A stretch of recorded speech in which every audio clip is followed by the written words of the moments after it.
Good evening, everyone. Thank you for joining us for today's webinar. I, Sunita Singhal, on behalf of KCC Institute, welcome you all in today's live session on data science, which is the future. We all know that data scientists would be shaping the future of the businesses in the coming year. The demand for professionals for data mining and management has increased in recent years and has become one of the most popular career options. Looking to the future and to understand the growing relevance of data science, we have amongst us the expert of the field, Dr. Avik Sarkar sir, who is a known name in the field of data science. Before starting the webinar, I would like to request our respected director, Professor Dr. Bhavna Agrawal madam, to welcome and introduce our distinguished speaker. Madam, please. Thank you, Dr. Sunita. Good evening and a very warm welcome to all of you. I have a special honor to hail Honorable Dr. Avik Sarkarji, faculty at Indian School of Business, former head of Data Analytics Cell and officer on special duty at NITI Aayog. Sir, we at KCC Institutes are highly thankful for your kind presence. He is a faculty at Indian School of Business, working in the areas of data, emerging technology, and public policy. At ISB, Dr. Sarkar is heading the development of India Data Portal, www.indiadataportal.com, one-stop portal for analysis and visualization of government data. Dr. Sarkar was the former head of Data Analytics Cell and officer on special duty at NITI Aayog as premier policy think tank of Government of India. At NITI Aayog, Dr. Sarkar helped in developing roadmap for use of data analytics and and artificial intelligence for governance, policy making across various sectors for India inclusive growth, and led efforts towards setting up the first high performance computing based data analytics lab and energy modeling unit at NITI Aayog. Dr. Sarkar is multiple TEDx speaker and has been nominated among the top 10 data scientists in India in 2017 by the Analytics India magazine. And he has also been nominated as LinkedIn influencer in the technology space in 2015 for contribution and engaging discussions on the LinkedIn platform in areas related of big data, artificial intelligence, data science, and many more.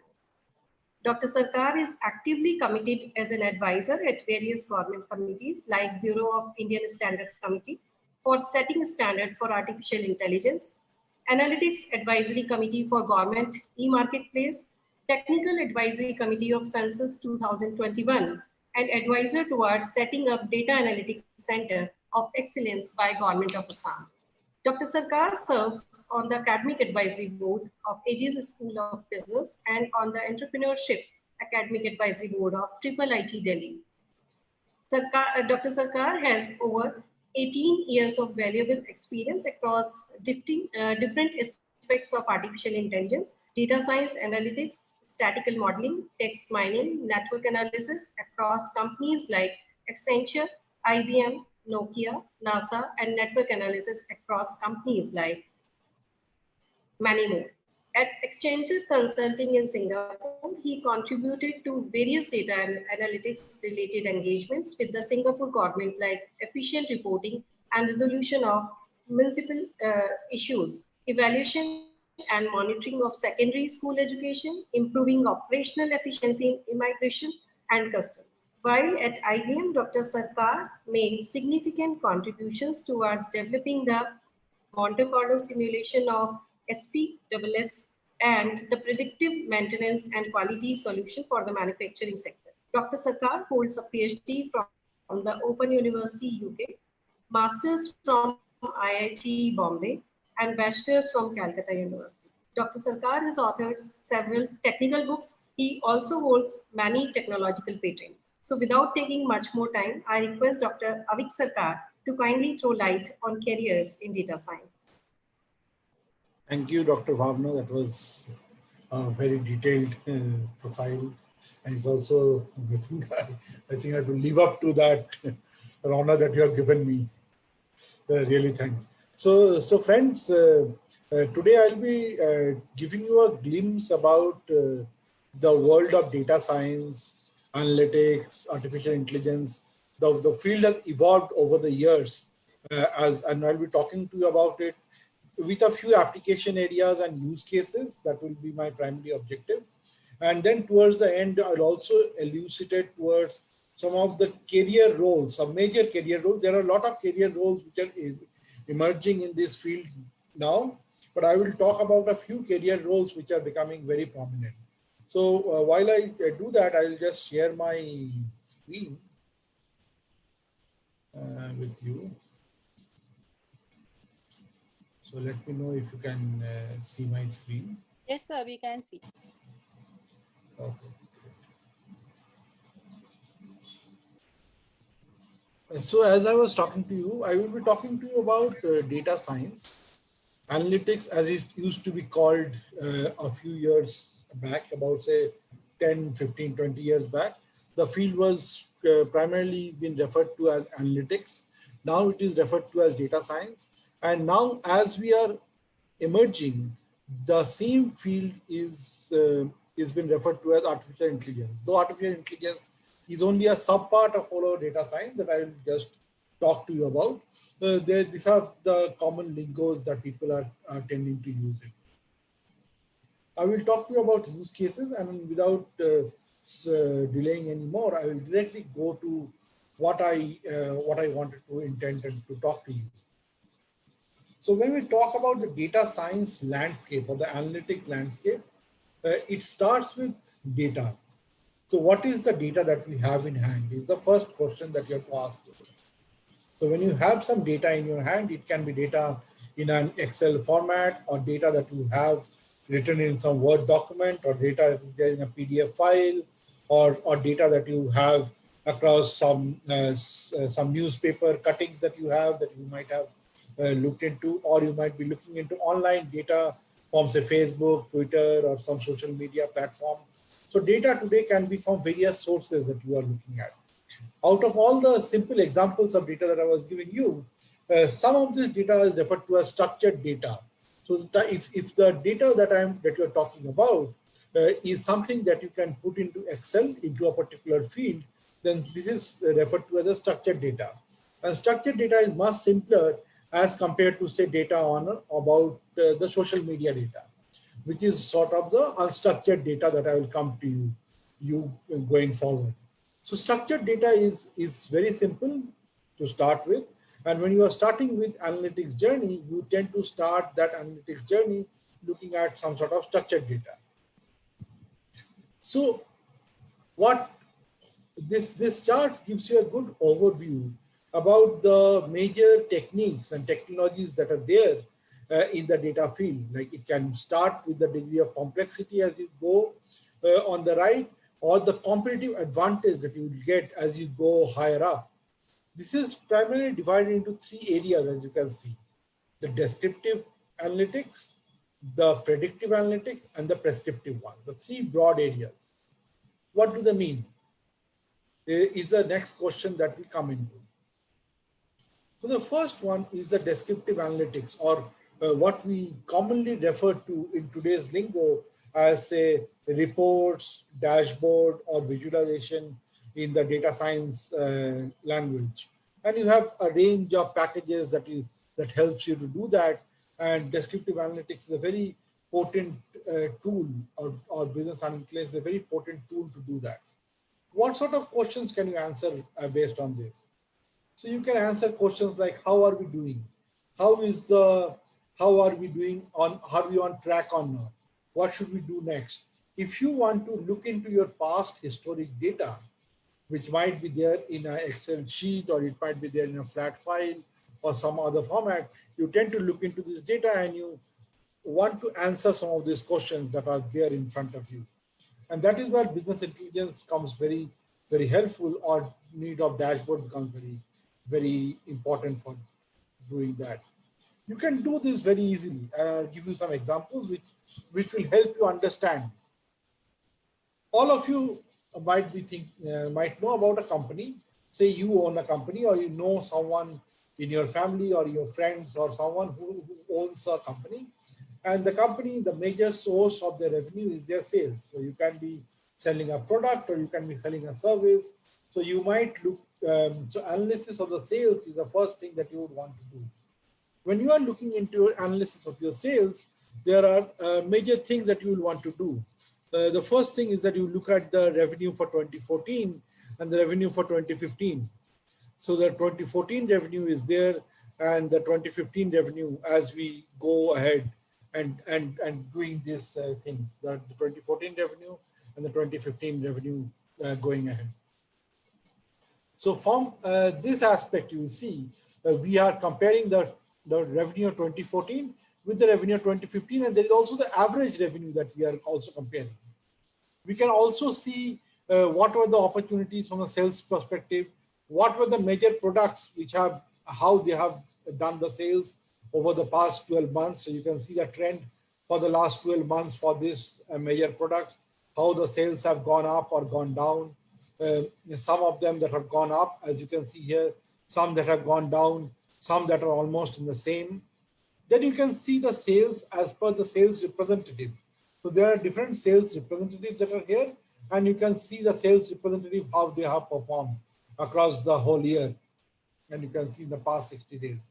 You can also see your sales as per the region. So you can see the regional sales, like North America, South America, Europe, Asia, India. So you can see the sales breakup by region. So this is how you basically have your huge data. You try to break up this data into different type of dimensions. So one dimension can be a time dimension, as you see here, or it can be the dimension of the representative, or it can be the dimension of the geography, or it can be the dimension of the product. So you are looking at the same data, which is the sales data, but what you are looking at is that each one is telling you a different story about how the sales has progressed over the last few months or years, and this is what the product is, and this is what the regional sales are. And so you, based on each of these charts, you can tell a different story. So the one aspect that you have when you are coming into this field of data science is that you have to have the ability to plot these charts. That's one of the important skills or ability. The next one is that once you have done these plots or charts, you will need to tell your senior management, or if you are a decision maker, you have to take a decision on that. Given that this is the chart in front of you, what does it mean for you? Like, what is the action that you can take based on this? So that is the next thing that you will want based on the chart. So what are the major decisions? So if you know that the sales in India is growing in a certain trend, what does it mean? What does it mean for the business? Are this along the target, or is it below the target? So like this, you have to then tell a story around this data. So whenever you have you look into some of these charts, the aspect of storytelling with data becomes very important, because that is how you link the analysis and the chart to the next thing, like where the action is there. So this is a very important thing. The next thing is that, say we talk about a factory floor, and in the factory floor, there can be different machines. So I'm coming from a sales perspective to a manufacturing scenario. Here you have data which is, say your factory is running all across the floor, and you have machines at different corners of the factory, and all these machines are writing data every minute to a central repository or a database. Can you look into this data in real time and suggest what is happening to your factory? Is it performing fine? Is it performing bad? What are the type of interventions can you take, and things of this nature. So this is what you can possibly do in real time. So this is on a factory plant floor, and what can you do in real time in the factory is what is the type of recommendations that you can take here. Here you have machines, and based on the machines, you can do some charts and see how the machine health is performing, how each of the machines are performing every hour, every minute, and based on that, take some decision. It's not that this sort of techniques are used only in the sales perspective, or in a manufacturing scenario, or in the financial scenario, where we see a lot of this use of these things. These things are also being used a lot by the state governments. And say we have a CM dashboard where we have various different aspects about the state, all being coming to a dashboard where you can monitor it in real time. So you can see what is the status of the CM relief fund, how many street lights were on the last day, what is the status of the groundwater, what is the rainfall status on that day, and things of this nature are shown on this dashboard. So this is what I think is very importantly happening there. So this is a lot of areas where this application can take place. It can happen also on the aspect of the manufacturing, the sales side, or it can also happen on the side of the state government for the aspect of governance. Also, you can use such data points. So this is a very interesting aspect. Now, coming from there, we come to the aspect of when we are looking at this dashboard, what are we primarily doing? So, what are we doing? What we are trying to answer the question, what is happening now? So what we are looking through all these charts and graphs is that we are looking at what is happening now. And what is really more interesting is to answer what will happen in the future. How can you do that? Take an example of a car. When you are driving your car, you are sitting in the driver's seat in the front and you are looking towards the front and you want to know what will happen in the front. You can see from the side view mirror what is happening now, like the area which you are crossing, what is the scenario there. You already know which are the areas you have crossed back in the past. But what you are really interested in is that look in the front and to drive safely and to reach to your destination. So you want to look forward rather than looking backward when you're driving. And this is exactly the same thing that happens in analytics also.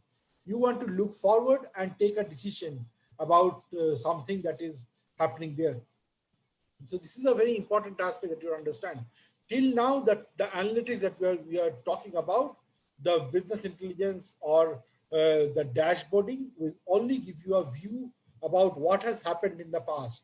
It will have told you how your sales has performed on the past, but it cannot predict what your sales will be in the next 1 or 2 years. To do that, you will need to, what you need to do? You will need to take this historic data and need to predict for the future. And that is where the role of predictive analytics comes in. So we are moving from the descriptive analytics to predictive analytics. So predictive analytics is also referred to as data mining, and it helps in understand certain behavior about you.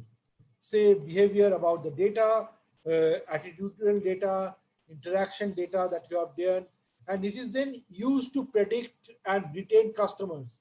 So if a telecom company knows who are the customers who are likely to leave their service and they are unhappy with the service, possibly give them some offers, grow their customer base, find out some fraud before it actually happens, find out risky customers and do some interventions upon them. So this is the type of action that you can take if you can predict the future. Like you know beforehand which are the type of transactions which might be fraudulent transactions. So you try and stop them before they actually happen. So that is where I think the predictive analytics can help you.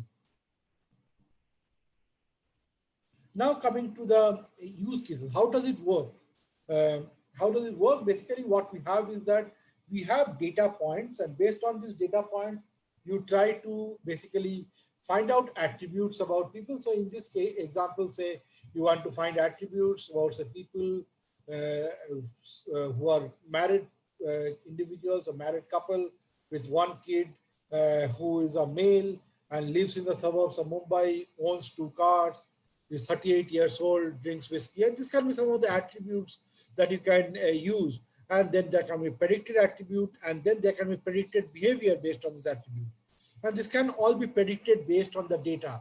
At the underlying layers, the data can predict some of this behavior for you, is what is happening. So predicting the future. So when we are trying to predict the future, there are a range of applications that you can do. The first one, I will talk to you about a few, and there are hundreds of such applications, and this is a very, very vibrant field, as you will know. The first one is the predicting the future. Say you want to do a marketing campaign, and you usually target people at random. You randomly target people. Instead of randomly target people, you want to target people based on some predictive analytics. So you try to target people who are most likely to respond to your campaign. So you do some predictions, and instead of that, you send emails or call only those people who are likely to respond to your campaign. So that's the first type of activity that you can do.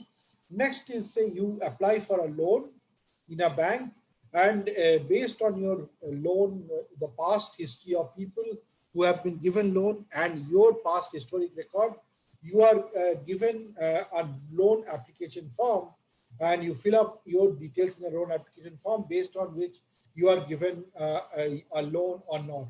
So the risk of you defaulting on the loan is calculated, and based on this calculation, the loan is either given to you or not given to you.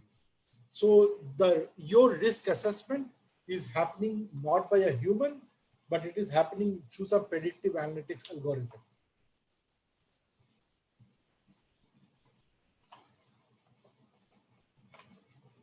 The third one is, the third example is something much more closer to our heart, and something that we end up doing almost on a regular basis. Online shopping.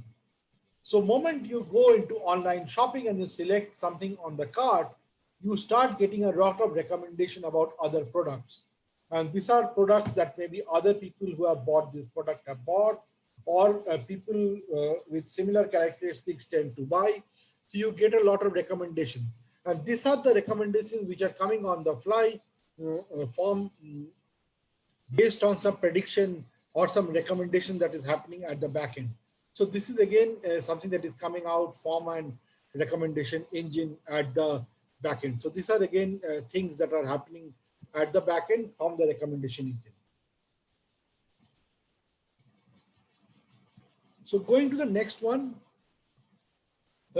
again, a very interesting thing is that Coke has a freestyle machine where you can get data about these machines been written at a nightly basis on some server, and you can then look into the server logs to see what are the type of things that you can analytics that you can predict based on them. So this is again a prediction in the manufacturing sector based on the data that has been written.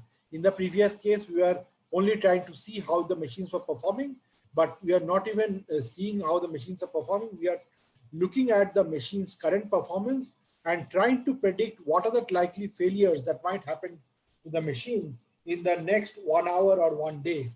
And based on that, the engineer is sent to the site to look into the machine. So that is the type of intervention that has been done using predictive analytics. There's a lot of other type of prediction that you can do, like say, you can do demand forecasting for spare parts through the spare part demand forecasting, where it can use a range of methods that have been that I've mentioned here, and there are a range of other examples where you can use them. Some of the other examples where we use a lot of prediction in real time is, say, things like Uber calling, like you try to book a cab on Uber or Ola, and they trying to find out the nearest driver to you. So this is again something that runs through an algorithm that tries to predict who is the driver who is nearest to you, and based on that try to do some recommendation on the fly.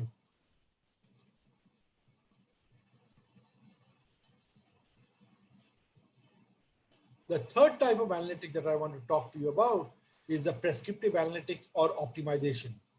This is a very different type of analytics where you are given certain constraints, and based on that constraint, what is the best solution that you can offer given this current constraint is what you have to do in this case. So assume that you have a textile manufacturing plant and you produce say 10,000 units per month of a shirt, and all of a sudden, which is say for Diwali, which is about 3 months down the line, you are likely to get an order of say 50,000 units. So you try to see whether you can meet this order given your current constraints. So you think about your machines. So you try to see what are the resources that are there at your disposal. The first is your machines that are there.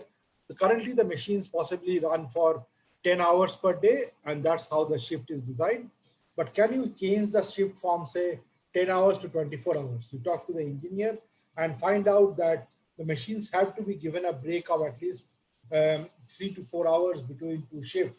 So you then decide that you can do two shifts of 10 hours, given that every day is made up of 24 hours, but you need to give it a break of at least 4 hours. That becomes a constraint. Currently, you have only people who can run these people who are skilled on your machine. You will also need to skill a range of other people who are then trained on your machinery. So you have to do that level of training for the new people that you hire.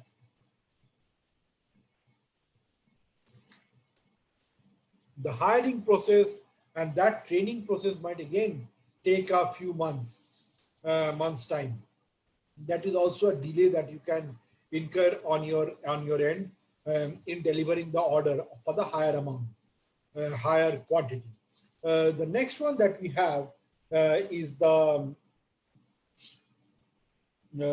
aspect that we are looking into, the raw material. The raw material currently is supplied that you have an excess of only 20%, given that you are manufacturing only 10,000 units per month. Now, if you want to hike up the 10,000 to 50,000 units per month, then you would need 5 times more raw material. So you will also have to speak to your suppliers and see if they can increase the raw material supply 5-fold within a month or a couple of months' time. So that is the next constraint that come into the system. To do all these things, you also need additional credit line. And say currently you have a credit line of only 1 crore, and to do all this, say you need a credit line of 5 crores. And you go to the bank with your plans and everything, but then the bank gives you a credit line of only say 2.5 crores instead of 5 crores. What you wanted for the full-fledged operation, you only get. So a lot of these things that I'm telling you comes as constraints to your functioning of your system or your business. So given these constraints, how can you operate, and what is the best solution given this current scenario is what you have to think about. So this is what exactly the planning that you do in prescriptive analytics or optimization. So these were the 3 types of analytics that I want to speak to you about: descriptive, predictive, and prescriptive. So next one, what I will come to you is the concept of artificial intelligence. And artificial intelligence, as all of you know, is now quite common, and a lot of us hear about this concept. So what is artificial intelligence? So artificial intelligence is basically a computer system that functions like a human being or as human capabilities. So it is an intelligent machine per se. Now, what is an intelligent machine? And is it a new phenomenon, or has it been there for some time? So when we look into a lot of the history, we find that it is not a new phenomenon. And we see first mention about computer machinery and intelligence been mentioned by Alan Turing in the 1950s in some of his papers and work. Then next we see during the 1960s to the 1990s, there's a lot of discussion happening about artificial intelligence, but then these are all limited to the so-called the friction and the Star Wars. This is also a time what we call as the AI winter, because artificial intelligence was promised to deliver a lot of things, but it was not able to deliver upon this promise. So whatever we saw of artificial intelligence was all limited to the fictional world and very few came in the real world.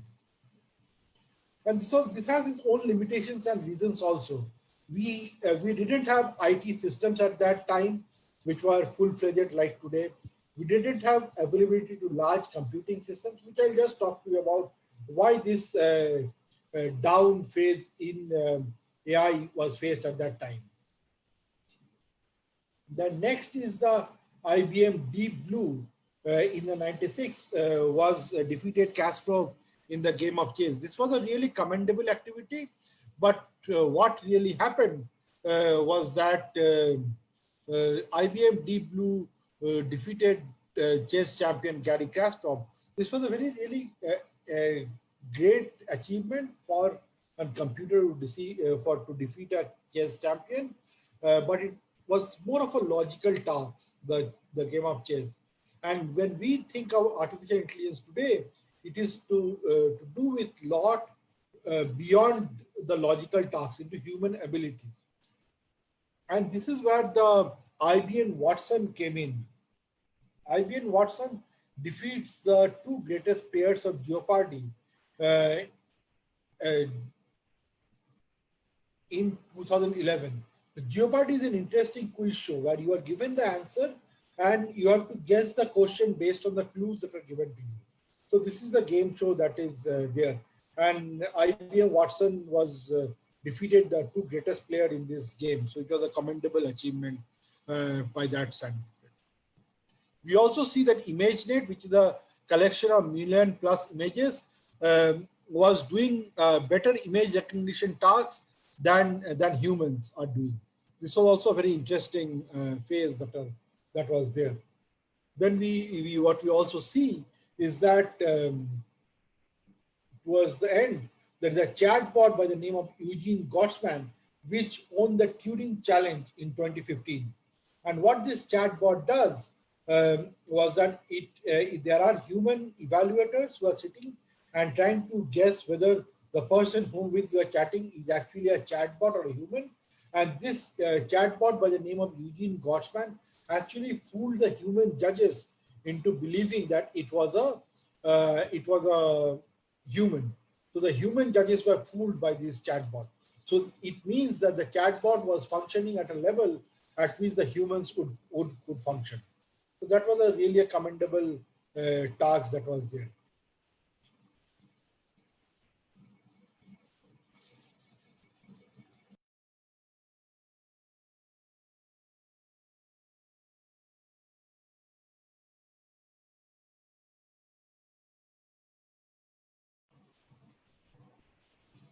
So any questions at this point, or we can continue? We have questions, but can we have it at the end or? Okay. I can then have it in the end also. Sure, sir. That's fine. Sure, sir. So the next one I wanted to tell you is about so this gives a landscape about the artificial intelligence. Why did artificial intelligence gain so much prominence? And the reason for the success of AI was that first was the algorithms. And we saw that the algorithms that are powering artificial intelligence today has been there for some time. Since the 1950s, this algorithm has been there. So what is the new thing that has come? One important thing that has happened is that the cloud market, the compute ability has really increased. So previously getting access to a cloud computing with a high processing power was something that was very difficult to get. But now we can see that cloud computing and processing power is something that is that can be done that is available to everyone, and people can easily access these things. So this is the aspect that is there. Next is the cost of storage of data. In the 1980s, to store and 1 gigabyte of data, it used to cost $500,000 US. In 2017, it came down to 2 cents which is a few rupees, maybe less than 5 rupees, you can actually save a gigabyte of data. So the cost of storing data also came down hugely. So if you have to store large volumes of data, you are not that concerned anymore as you would be maybe 30 years back. The third is the size in the data. As the digitization happened, there was a huge volumes of data that was available. There was huge volumes of data available that can use for the training of artificial intelligence. So these were other than the algorithm, these were the other factors that then led to the growth of this domain.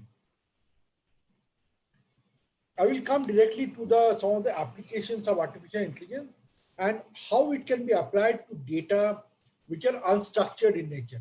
It can also be applied on data which are structured in nature, like for the purpose of prediction and predictive analytics. And there's a lot of algorithms that are used for the predictive analytics also. So when we look into data in general, we and the data around us, we see structured data is only maybe 10 to 40%, and there's a huge amount of unstructured data. So data around us which are in textual format, which are in video format or audio format, so huge volumes of data is there. So how can we make sense of this data? Often there is a large amount of textual data lying within corporations or any organization, and historically this data has been stored, and the organization really doesn't know what to do with these huge volumes of data. So what has to be done with this data, given that this is there? So here what I have an example is that there is this data which is on an FIR report that is there, that you can see in the middle. And this FIR report is very good and a human can make sense about it. But if I give you 1,000 FIR reports of this nature, what analytics can you do on top of these? You can possibly not do any analytics until unless you do some amount of text analytics on it. And that is where the textual AI or natural language processing comes in. With natural language processing and content analytics, what you can do is that you can extract interesting insights from this data. You can extract who this arresting officer was, is PC 143, the date of the arrest is extracted, the suspect name is there, the vehicle is extracted, and you have a range of data points that have been extracted from this data.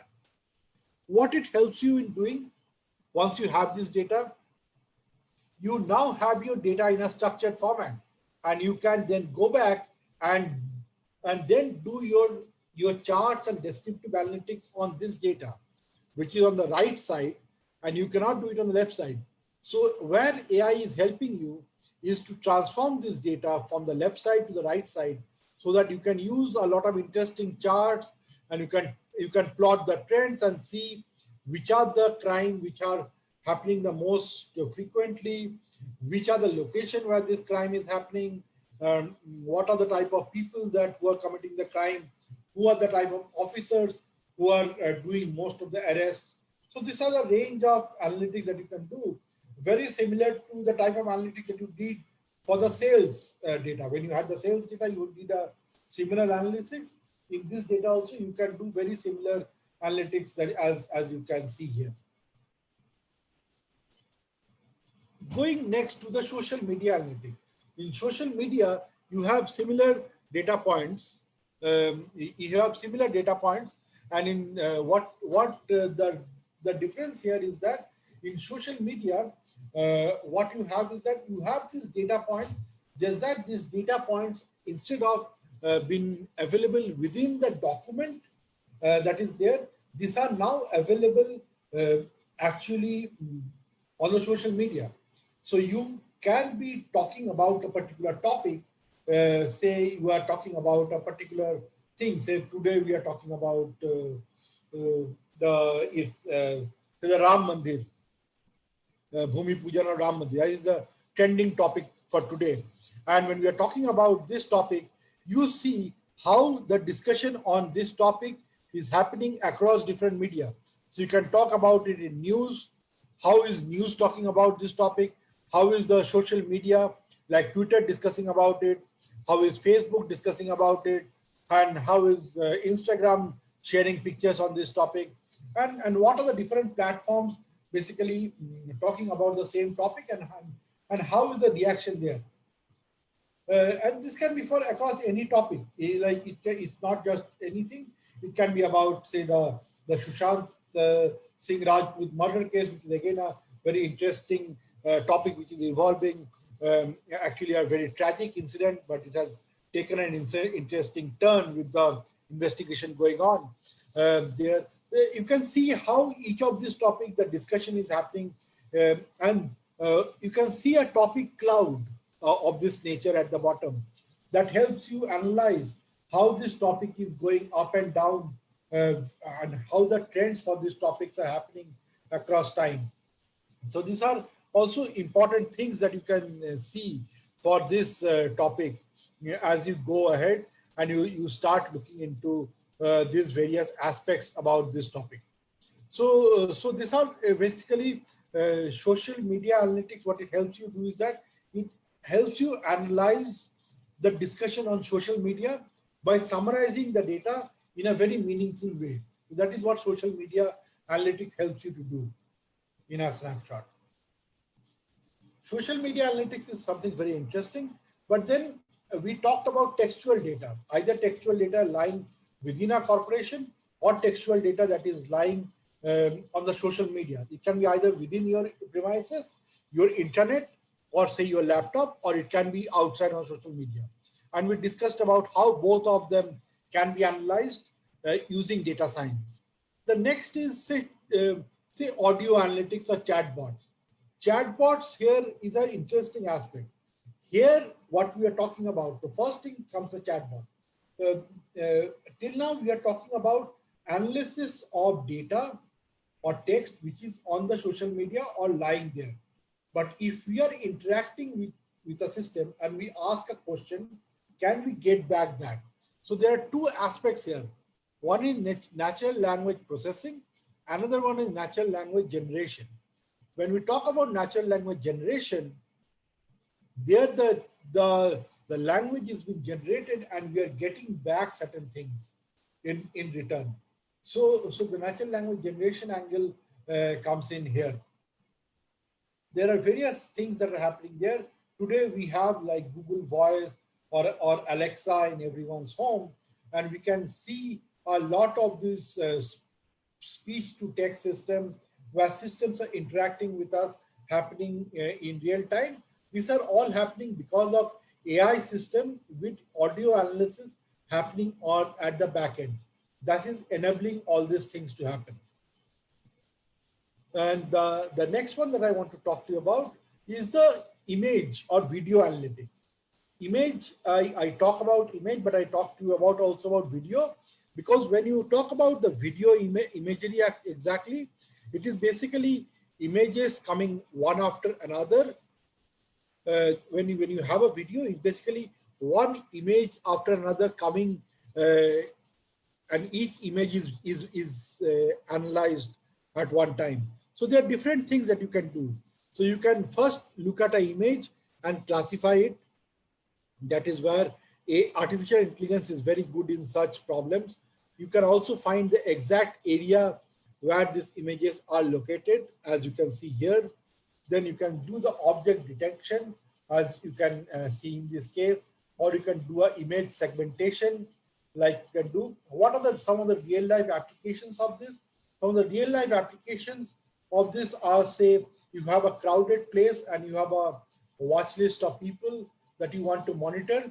You can do a real-time face identification for the people over here. So this is what can happen when we are talking about, say, image classification or video classification, video analysis. Each image is analyzed to see who are the people that you can see in this image, and based on that, take a decision. Next, I want to come to I think the interesting area, which I think all of you might be also waiting for. about careers in data science. Now I gave you some of the glimpses about the type of applications or roles that you can end up doing when you are doing a data science thing. Some on the technological side, like you can deal with either textual data, audio data, or video data, and then some of the techniques like artificial intelligence, predictive analytics, and other things. But then what are the type of roles that you will end up doing when you come to the industry? So the first and the most prominent role that is there is of a data engineer. So in data engineer is primarily a person who works with huge volumes of data, try to get the data from the source system. So the data can be in a database, it can be on a website, it can be on Twitter or Facebook, as I was discussing. How can you get the data?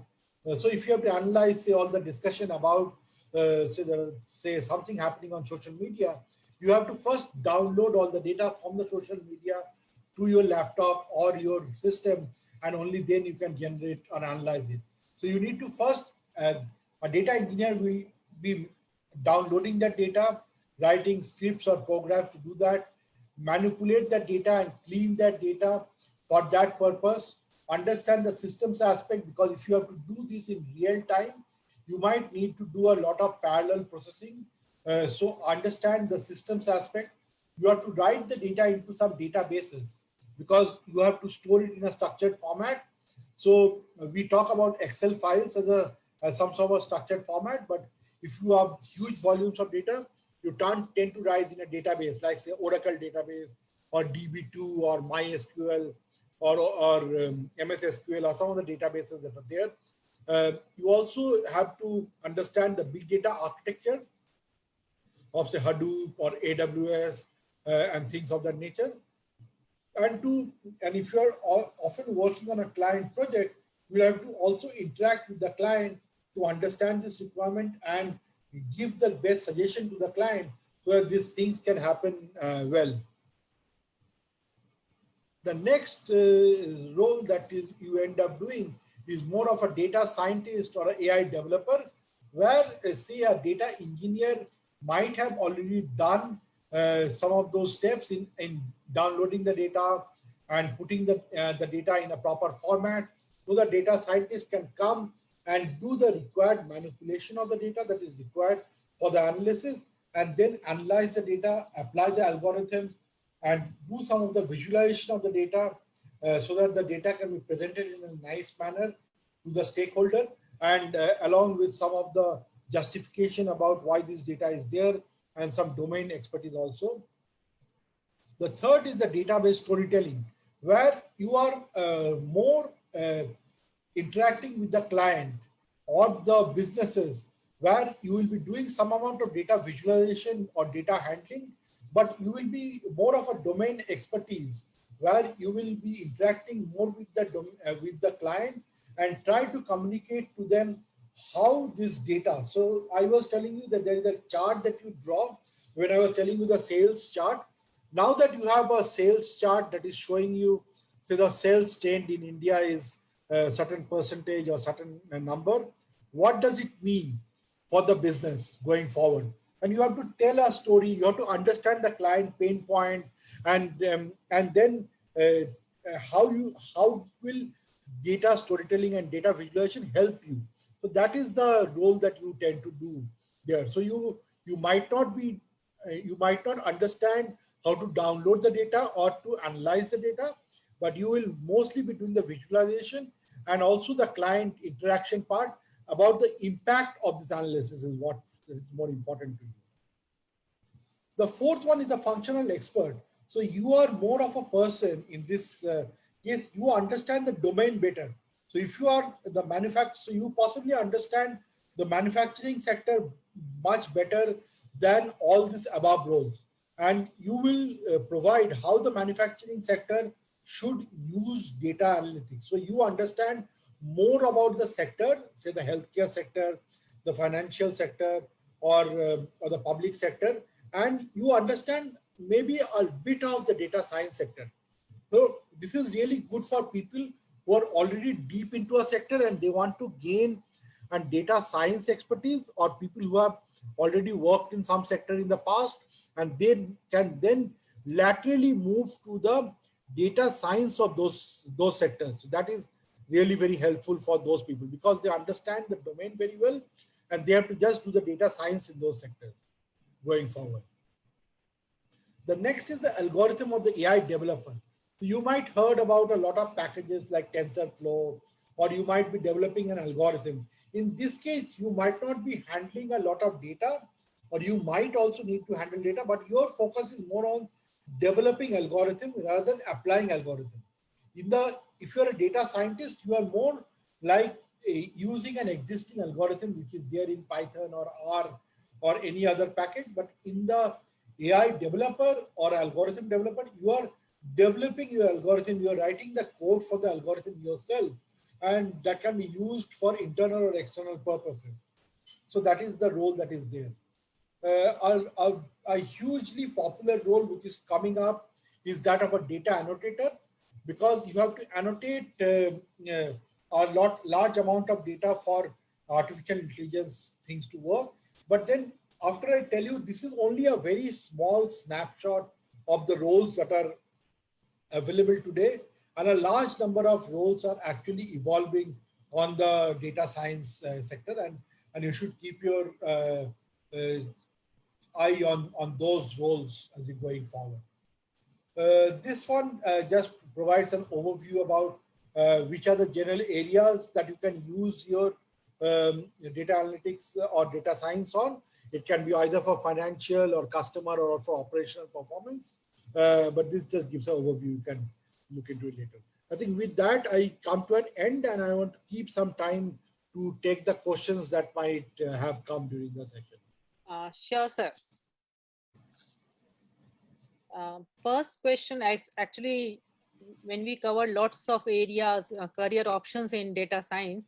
So first question which came from our viewers, what is the importance of mathematical skills in data science? Yes, so mathematical skills in data science is very important. If you are, so if I go back to this slide,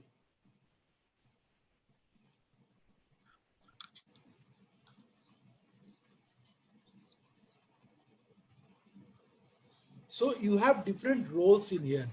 If you are doing, say, a data engineer or data scientist role, or an algorithm or AI developer, say this one, or this one, then you are developing your algorithms or you're applying your algorithms which are based on some mathematical principles.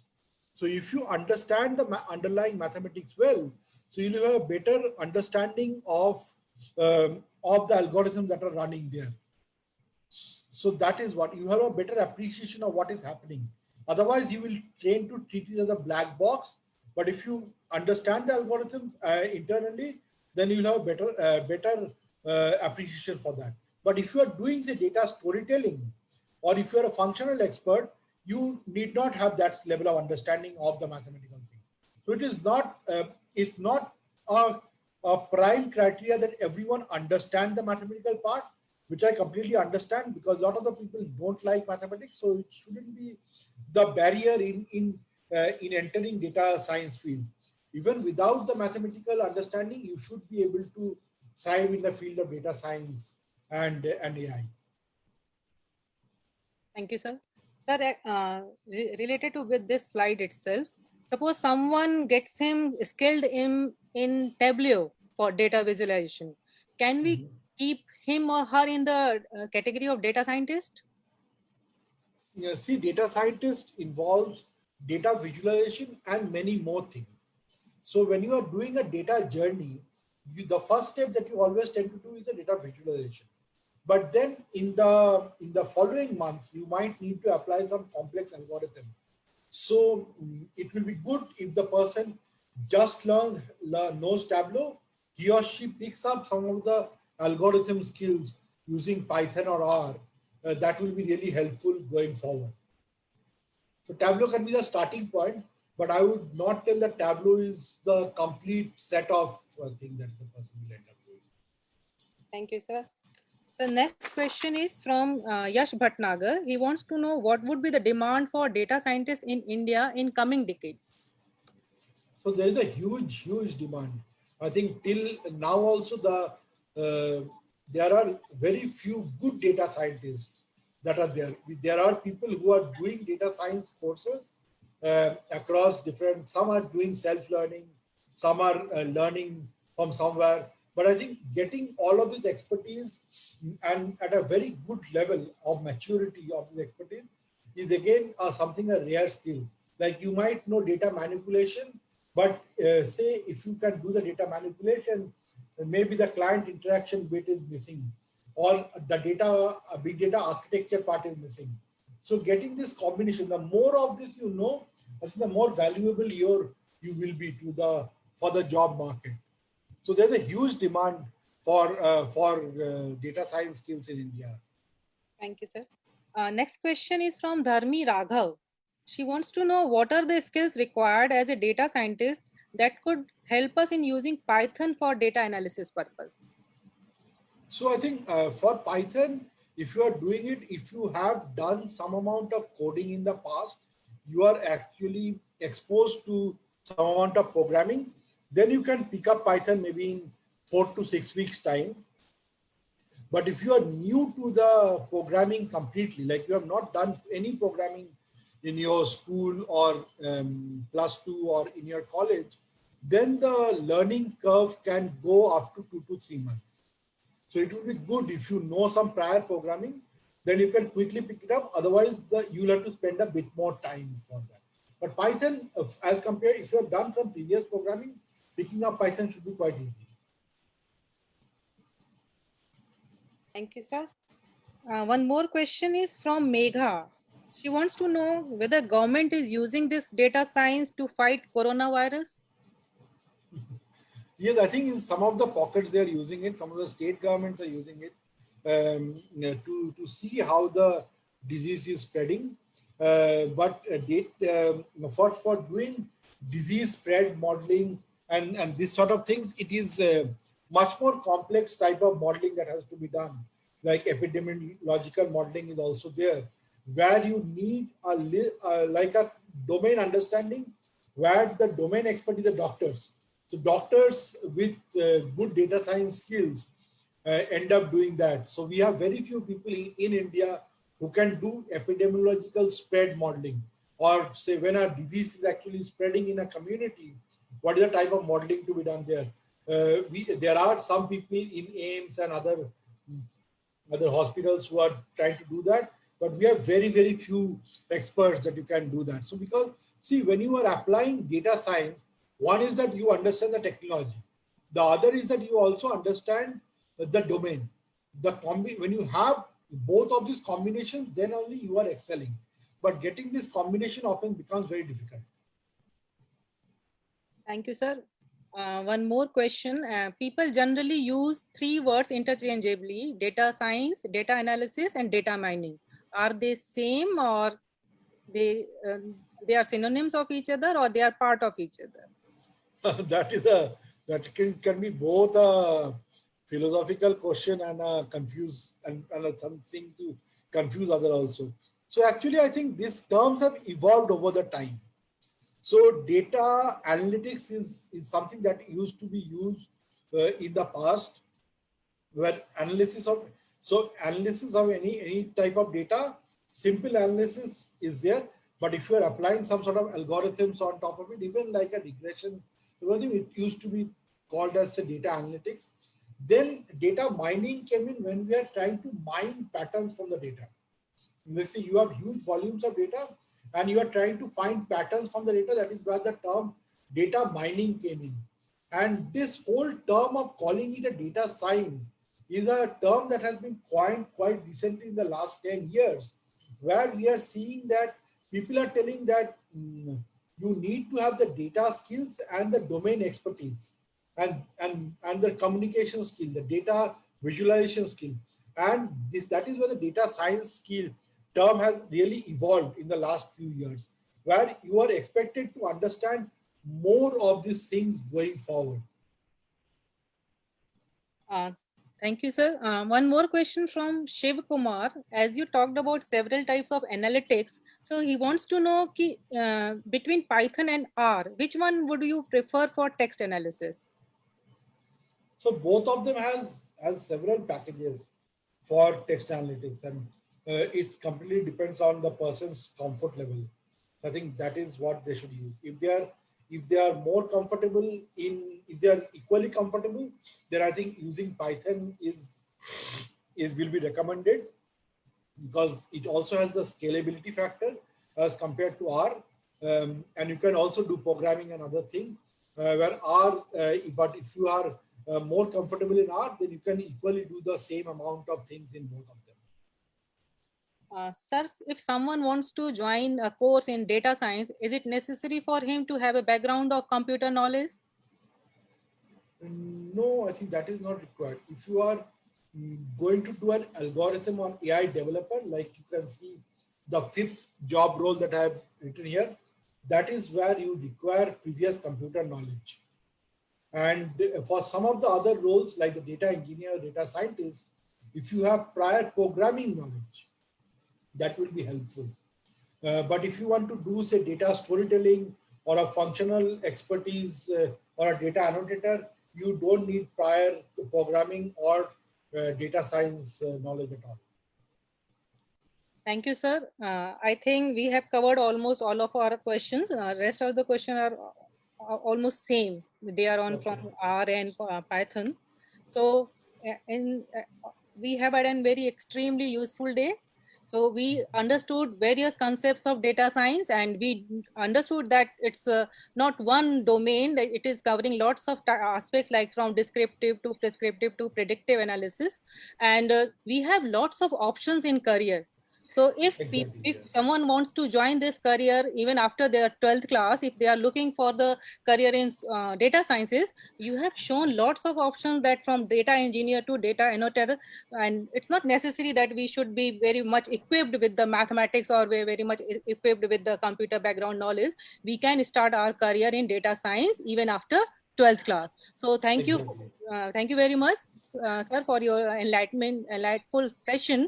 And I'm sure whosoever is looking at this session, they all got some information, and they all understood that data science is the coming future. We cannot ignore it. We have to live with it.